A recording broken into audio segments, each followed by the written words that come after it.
com satisfação que, mais uma vez, participo aqui no Instituto de Pesquisas Avançadas em Educação do painel da Educação Superior.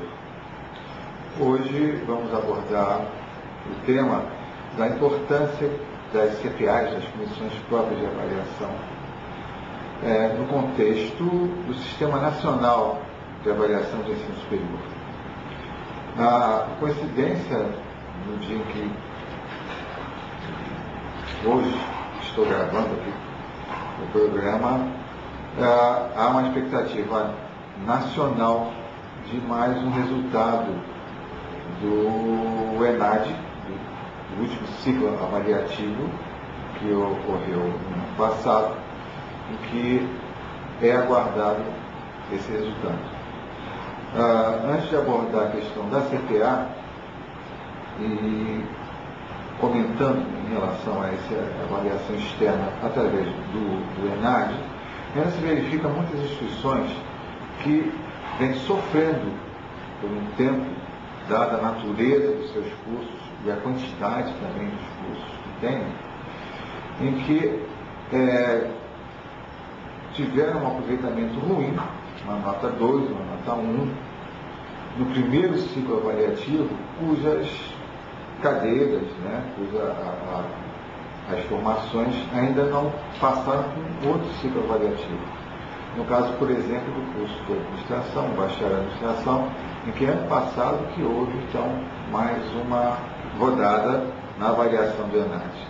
A avaliação primeira, algumas instituições não estavam ainda conscientizadas da importância e da repercussão, do impacto que o resultado dessa avaliação teria na vida da instituição. Portanto, alunos que não responderam questionário, provas que tiveram não só os egressos, mas também os ingressantes sendo avaliados, pessoas que não tinham nenhum compromisso com a instituição, instituições também noturnas e que tem um perfil do alunado de pessoas no trabalho, pessoas já afastadas de sala de aula, mas que buscam a sua formação superior, buscam a melhorar de vida através do processo educativo. Essas pessoas, no caso dos ingressantes, têm desempenho muito aquém das instituições matutinas, dos jovens que saem dos cursinhos, que saem do ensino médio, e que obtêm um resultado muito mais satisfatório e uma participação também maior. Então, ainda verificamos distorções nessa busca permanente de um processo avaliativo ideal, que ele é muito complicado, ele é muito complexo. Mas em relação às CPAs, o CONAS, que é a Comissão Nacional de Avaliação do Ensino Superior, que criou o SINASC, que é o Sistema Nacional de Avaliação do Ensino Superior, já está com 9 anos. A lei que instituiu o CONAS já tem 9 anos, que vem 10 anos. Muito bem. O procedimento avaliativo interno, julgo de grande valia. Foi uma discussão muito importante, muito interessante para quem tem o trabalho de realmente elaborar instrumentos, fazer a avaliação, analisar os resultados, implementar as ações em cima das fragilidades identificadas e, com isso, obter resultados mais positivos em outras avaliações. Porque o ensino superior ele sofre uma série de passagens de itens avaliativos. Desde a autorização que já avalia a instituição, se ela tem a capacidade de ser credenciada e de oferecer cursos superiores. Depois tem, dependendo do desempenho, 3 anos ou 5 anos, tem o reconhecimento dos cursos. Mais à frente tem a renovação de reconhecimento e o recredenciamento da instituição. E nisso tudo, por trás, internamente, as CPAs, elas podem ser um elemento muito positivo em ajudar esse bom desempenho, em ajudar que as instituições tenham uma facilidade maior na época dessas avaliações, na época dos naturais ciclos avaliativos. A considerar não só a comunicação que a CPA faz entre a comunidade acadêmica interna, né, mas também a comunidade fora, a comunidade em que ela tem essa até a representação de pessoas fora da instituição, dentro da CPA, a integração que tem com a administração da instituição, os processos administrativos, e agora também, mais recentemente, com o núcleo docente estruturante, em que esse elemento também é importante a que venha a ser convidado pela CPA para ajudar, para colaborar, para opinar nos assuntos mais acadêmicos. Um outro elemento em que eu recomendo que todas as instituições, existem ainda algumas que não têm esse setor, esse trabalho, que é da ouvidoria. A ouvidoria também ela colabora bastante com a avaliação interna, ela colabora muito com as CPAs. Muito bem. Instalada a CPA, iniciado um trabalho avaliativo que é permanente, constante, em que devam se registrar as atas, né, para que não se perca a memória dessas reuniões, desses encontros, né, elaborar instrumentos próprios de avaliação interna, avaliar o resultado desses instrumentos não só de discente, não só de aluno, mas instrumentos de avaliação também docente, instrumentos de avaliação do corpo técnico administrativo, e isso, depois de tabulado, estudado, elaborar um relatório real, positivo e independente, inclusive, né, a que a comissão possa manifestar, né, a sua preocupação com as já citadas fragilidades na instituição e também demonstrar as fortalezas, não só de problemas, viria uma instituição, não só de coisas negativas, mas ela normalmente tem as suas fortalezas, né? A questão toda material, de laboratórios, a biblioteca, né? A forma de comunicação interna, a forma de comunicação externa, como está essa instituição junto à sua comunidade, junto ao seu entorno, né? A aceitação que a instituição tem na comunidade em que ela está inserida, os aspectos também muito importantes da chamada responsabilidade social, como está desenvolvendo essa responsabilidade social da instituição. Porque não é só a questão do ensino propriamente dito, né? Uma instituição de nível superior ela envolve muitos outros aspectos, né? Ela precisa ter a interface junto ao mercado de trabalho, ela precisa conhecer a sua área, conhecer seu público-alvo e buscar uma integração sadia e uma vivência muito positiva para que ela possa prosseguir de forma satisfatória. Uma negativa da comunidade em relação à instituição, isso vai levar a sérios problemas. Portanto, é importante, nesses procedimentos avaliativos da comissão da CPA, a que ela também busque essas informações e indique, né, ações de melhoria, ações em que a direção da comunidade, de um modo geral, o núcleo docente estruturante, no caso de instituições maiores em que tem um diretor acadêmico ativo, a que também opine e que também colabore, né, entendendo que todos os atores de uma instituição de ensino superior, eles navegam juntos, eles estão no mesmo barco. O interesse da melhoria, o interesse da qualidade, o interesse do bom desempenho nos ciclos avaliativos é de todos. Não é momento, não existe nenhum momento em que um discente ou uma turma se neguem a ser partícipes desse processo não só avaliativo, mas também de trazer situações positivas reivindicações válidas e importantes para o bom desempenho da instituição. Então, a CTA não deve ser apenas um órgão com instrumentos avaliativos. Ela deve buscar um espectro maior e se posicionar e apresentar os seus trabalhos, né, a socializar os seus processos avaliativos, os seus resultados, para que a comunidade tenha ciência do que está acontecendo com a instituição, do caminho em que está seguindo a instituição e no que ela pode efetivamente colaborar. Portanto, de grande importância, né, para a vida da instituição e é um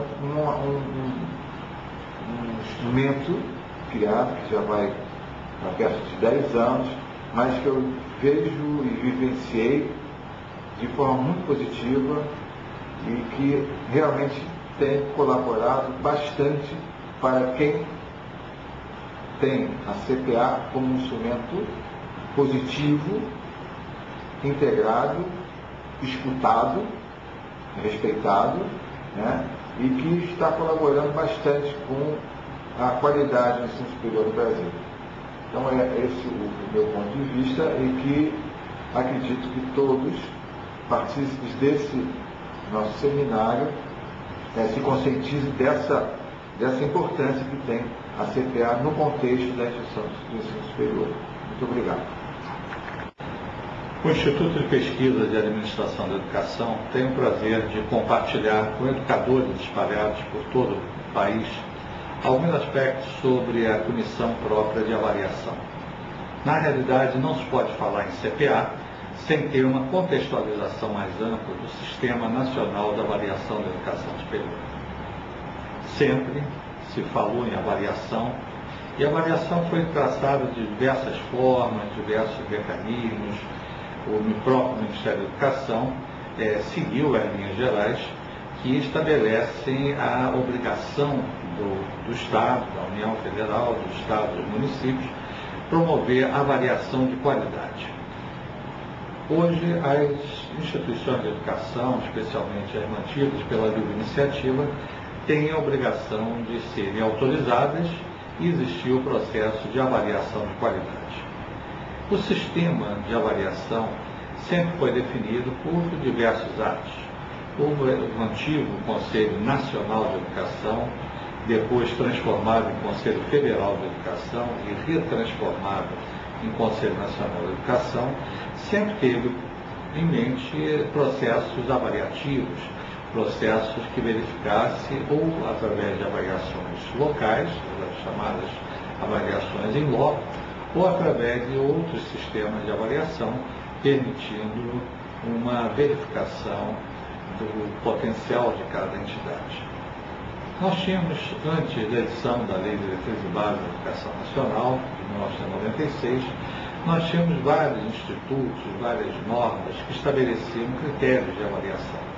Entretanto, a avaliação foi se consolidando muito mais na pós-graduação estrito sensu, através da CAPES, várias disposições foram definidas e, posteriormente, trazendo aspectos para a avaliação dos cursos de graduação, tanto a graduação regular quanto a graduação tecnológica, que vem sendo a cada momento mais intensificado o seu uso nas instituições. Mas o Sistema Nacional de Avaliação, chamado assim por uma medida provisória de 2003, foi consolidado através de uma lei que a transformou, essa medida provisória encaminhada pelo Executivo, numa lei, e a lei dos sinais. Essa lei que todos nós temos já uma vivência, e a lei ela foi muito bem estabelecida, na realidade, porque definiu um tripé do sistema de avaliação. A avaliação do produto, que é a avaliação do aluno, chamado hoje o Exame Nacional de Desempenho do Estudante, que anteriormente era o PROVAN, com alguma roupagem nova, o Exame Nacional de Cursos, chamado assim vulgarmente como PROVAN, e no momento que estabeleceu o ENAD, trouxe uma consistência para um sistema de avaliação trienal de alguns cursos. Existe naturalmente uma crítica que nós não temos um sistema nacional de avaliação, porque nós temos a autonomia dos estados que permite que as instituições mantidas pelos governos estaduais ou municipais, ou as suas respectivas fundações ou autarquias, possam ter as avaliações pelo seu sistema de ensino. Nós temos alguns estados que não se submetem ao sistema nacional de avaliação. Então, não temos realmente um sistema nacional de educação e não temos um sistema nacional de avaliação. Nós temos um sistema de avaliação do Sistema Federal de Ensino, que chamado, e houve uma adesão de vários estados a esse sistema nacional, mas nem todos. Ainda nós temos alguma resistência em alguns estados que não se submete às regras definidas pela lei de 2004. Então, feita essa observação, nós vamos falar em Sistema Nacional de Educação, embora com a ressalva que não é um sistema nacional, é um sistema de avaliação do Sistema Federal de Ensino e de algumas instituições estaduais e municipais que se agregaram espontaneamente ao sistema nacional. Mas nós temos, então, bem claro, por essa legislação de 2004, um sistema que estabelece 3 pilares. A avaliação do produto, que é a avaliação do aluno, a avaliação interna, que é a autoavaliação, feita pelas comissões próprias de avaliação, e a avaliação externa, feita pelo Ministério da Educação. Nós vamos tecer algumas considerações sobre a avaliação externa, porque é importante que a gente tenha claro que o sistema adotado hoje pelo Ministério da Educação é um sistema que não tem uma consistência ampla sob o ponto de vista jurídico. Nós temos, sim, na lei, que fala claramente o direito e o dever da avaliação externa feita pelo sistema de verificação em loco das instituições. Mas esse sistema de verificação das instituições, casa a casa, ele vem trazendo problemas operacionais, primeiro pela falta de avaliadores e pela falta de recursos. E para suprir exatamente essa falta de condições econômicas da União de fazer a verificação casa a casa, foi criada uma lei e criou uma taxa de avaliação. Essa taxa, que varia hoje de praticamente R$7.000 até números múltiplos de R$7.000, 6.960, mas exatamente, mas a cada 2, 3, 4, 5 avaliadores, esse valor vai aumentando de acordo com o nível de complexidade da avaliação, fez com que o governo renunciasse um pouco a essa avaliação local e criasse parâmetros de avaliação feita através de índices preliminares, conceitos preliminares, IG6, CP6, etc. O que, diga-se de passagem, é absolutamente ilegal.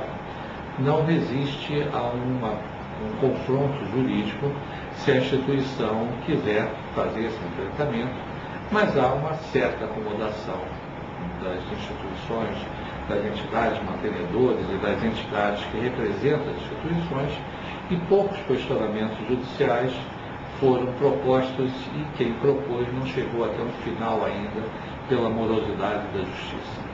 Mas nós temos que ouvir que a avaliação ela tem que ser feita, a avaliação externa, e essa avaliação não é um direito, é uma obrigação que as instituições têm. Ter seu processo avaliativo sendo feito por comissões e comissões externas, porque assim diz a lei dos sinais. Muitas instituições foram beneficiadas, naturalmente, pelos índices preliminares, pelos conceitos preliminares.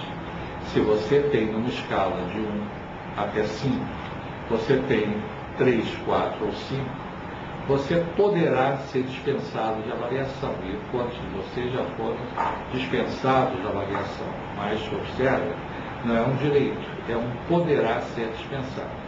Não quer dizer que todas as instituições que tiveram 3, 4 ou 5 estarão isentas, livres da avaliação externa.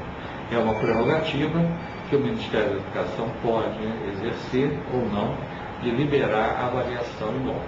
E vem exercendo na maioria dos casos, inclusive facilitando o processo de aceleração, o processo de desenvolvimento das instituições. Mas se você tirou um ou dois no processo avaliativo, você vai passar por uma avaliação externa.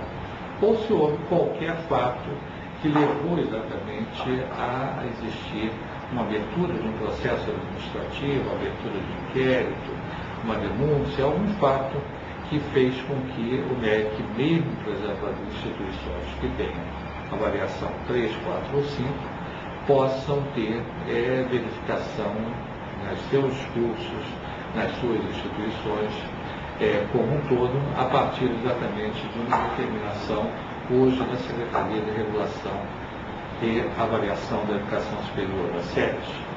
Nós tínhamos antes a CESU, Secretaria da Educação Superior, a SEED, a Secretaria de Educação à Distância, e continuamos a ter a CETEC, a Secretaria que volta para os assuntos tecnológicos, mas as ações, especialmente de acompanhamento das instituições, são feitas hoje por essa nova secretaria, que não é tão nova assim, e que tenta caminhar para ser um instituto próprio de avaliação. Esse insight ainda está tramitando, não é decisão que vai sair a curto prazo, mas provavelmente só teremos, se tudo correr bem, no decorrer do ano 2014, mas nada se faz a não ser observando a lei dos sinais, e essa lei dos sinais que tem já quase 10 anos de sua edição. Se nós computarmos a medida provisória, já completamos 10 anos de sua edição, mas nós temos uma consistência e um amadurecimento do processo avaliativo.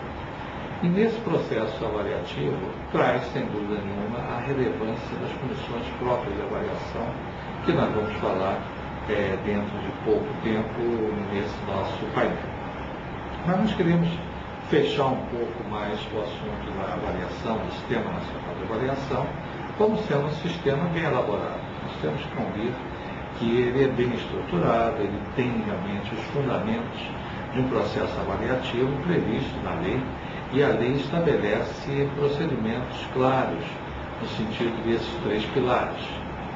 Para o ENAD, tivemos muito problema, tivemos muito complexidade, e foi estabelecido, inclusive, um ciclo avaliativo, ou seja, sendo impossível fazer a avaliação de todos os alunos no meio de todos os anos, tem sido feito um processo a cada 3 anos, e nós temos, então, os ciclos avaliativos que são definidos pelo Ministério da Educação e são mantidos praticamente ao longo desses 10 anos com o mesmo aspecto. Então, nós temos, no primeiro ano, cursos de determinada natureza, no segundo outro, no terceiro outro, voltamos no 4º ano ao primeiro ciclo e assim sucessivamente, com algumas mudanças, acrescentando alguns cursos e retirando alguns cursos. Nós temos cursos que eram avaliados e não são mais avaliados hoje. E aí, como fica a instituição? Fica sem conceito. Às vezes é melhor não ter um conceito do que ter uma avaliação negativa. Mas isso traz uma certa preocupação, porque perante a sociedade, quando você está sem conceito, representa que você realmente é tão ruim que você não teve sequer um conceito. Isso é muito questionado até pelo alunado, pela sociedade, é o aspecto do sem conceito. Mas, se você tem um conceito insatisfatório, aí realmente representa uma reprovação do seu sistema educacional e você passa por processos que, no mínimo, poderão ser processos punitivos pelo MEC e poderão ser processos punitivos pela própria comunidade. Mas nós temos hoje o sistema de avaliação que vem se aperfeiçoando. A grande questão hoje são os instrumentos de avaliação, esses instrumentos definidos pela CONAS. A CONAS é a comissão que veio para analisar, para definir as regras gerais de todo o sistema. E a comissão vem funcionando de uma forma, às vezes melhor, às vezes um pouco pior, mas o grande queixa que todos nós temos é que as reuniões são fechadas e não há um acesso a essa possibilidade de assistir às reuniões do CONAS porque você não conhece bem o calendário, você não tem uma pauta disponível e o processo de divulgação acaba sendo lento. Mas o sistema de avaliação, quando você parte para termos uma avaliação externa, uma avaliação feita pelo próprio MEC, obviamente feita pelo INEP, que é um órgão do Ministério da Educação, você tem o direito, inclusive, a um recurso, um pedido de reconsideração do relatório da avaliação. As comissões, os CTAs, essas comissões técnicas de avaliação a qual você recorre, têm, muitas das vezes, modificado pareceres das próprias comissões.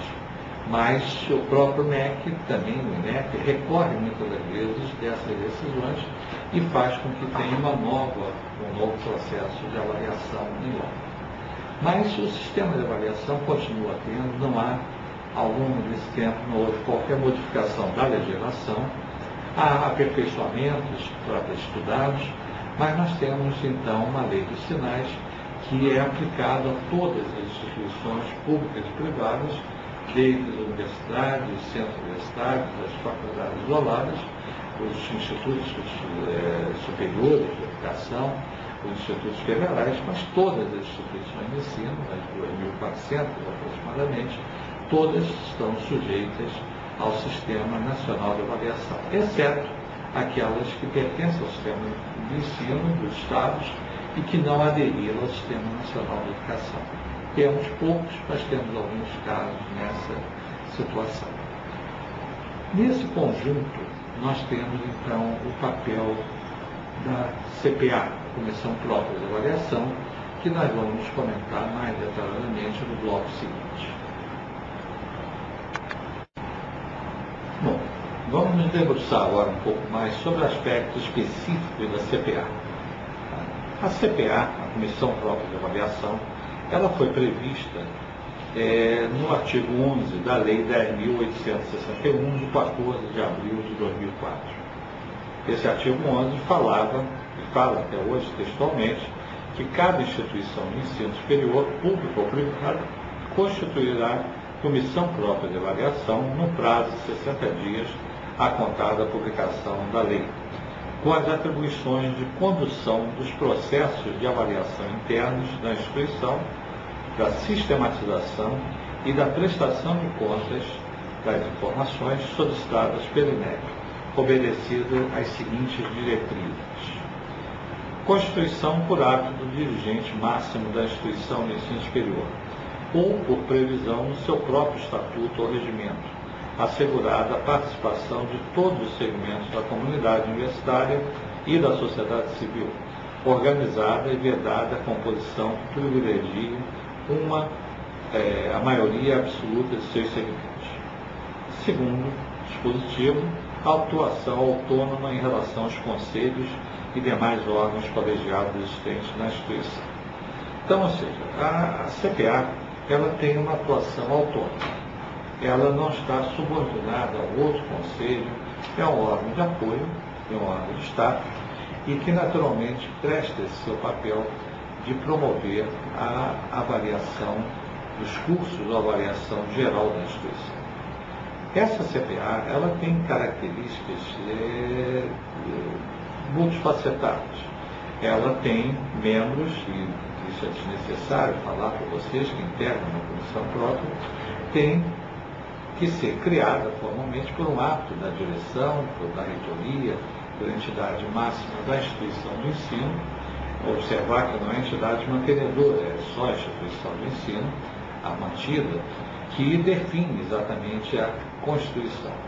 Hoje, muitos regimentos já prevêem exatamente a forma de escolha dos membros, mas, num primeiro momento, foram editados atos criando a CPA, nomeando os membros, e hoje os regimentos já incorporaram praticamente esse princípio que não existia no ano de 2004.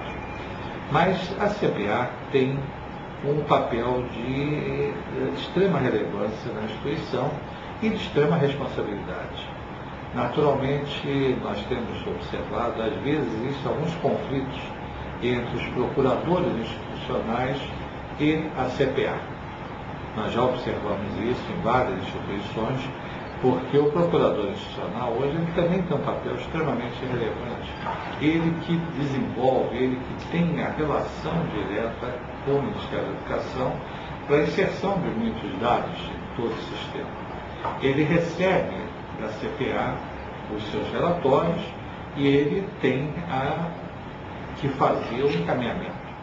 Naturalmente, não cabe ao procurador institucional fazer uma revisão, uma reanálise em termos das decisões tomadas pela CPA. O procurador tem que encaminhar, naturalmente, esses aspectos conclusivos da CPA, mas ele tem também uma corresponsabilidade, porque se a CPA equivocou-se em determinados aspectos, às vezes em relação a termos como, por exemplo, é comum o aspecto do professor horista, ele menciona que todos os professores são horistas, quando na realidade alguns têm um tempo de dedicação parcial ou integral, é necessário que exista um entendimento, mas não há uma superposição. Ou seja, a CPA não está subordinada ao procurador, nem o procurador subordinado à CPA. São órgãos distintos e o procurador ou a procuradoria institucional tem um papel hoje de ser como se fosse o advogado, o elemento de ligação entre a instituição e o Ministério da Educação.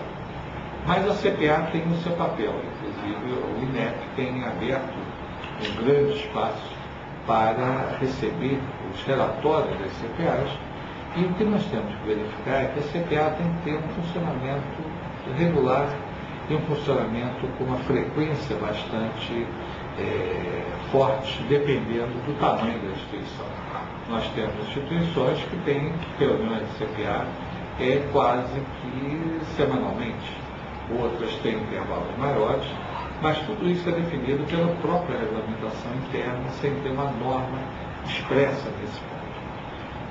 O que nós temos sempre recomendado é que tenham sempre muito cuidado na elaboração das atas, o formalismo da CPA tem que ser bastante observado. Nós não podemos admitir, embora isso possa ocorrer, mas não deva ocorrer, um erro, por exemplo, de redação numa ata da Comissão Própria de Avaliação. É uma coisa mortal dentro da vida da instituição. É necessário também que as CPAs funcionem sempre, e o ideal, que é isso que a gente tem recomendado, que a CPA faça uma avaliação antes da avaliação externa. Esse é um ponto fundamental que a gente queria trocar essas ideias com vocês. Porque quando vem uma comissão externa e a CPA já fez uma avaliação daquele curso usando os mesmos instrumentos da avaliação externa, existe no mínimo um contraponto. Obviamente que a comissão externa não está sujeita a seguir o que a CPA definiu. Mas se você não tem nada, o que a comissão externa colocar é o que está valendo.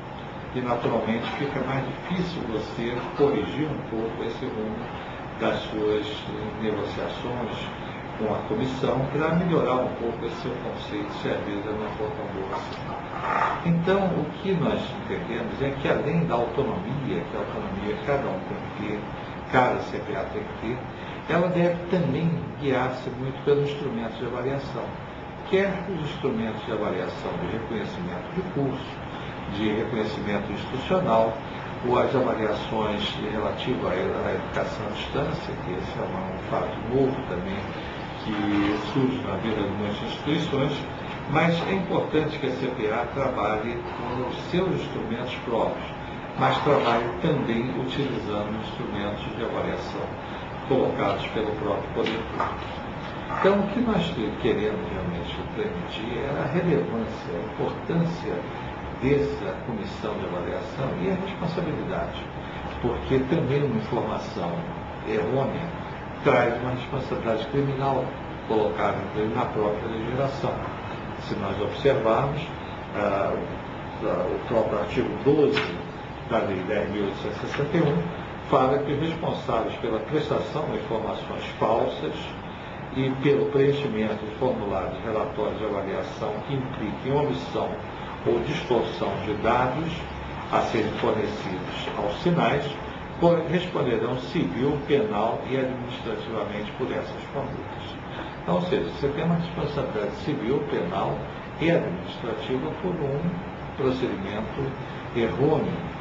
E você pode, naturalmente, ser processado, quer pelo poder público, ou processado pela própria instituição, se trouxer um aspecto de algum fato que não seja uma absoluta verdade.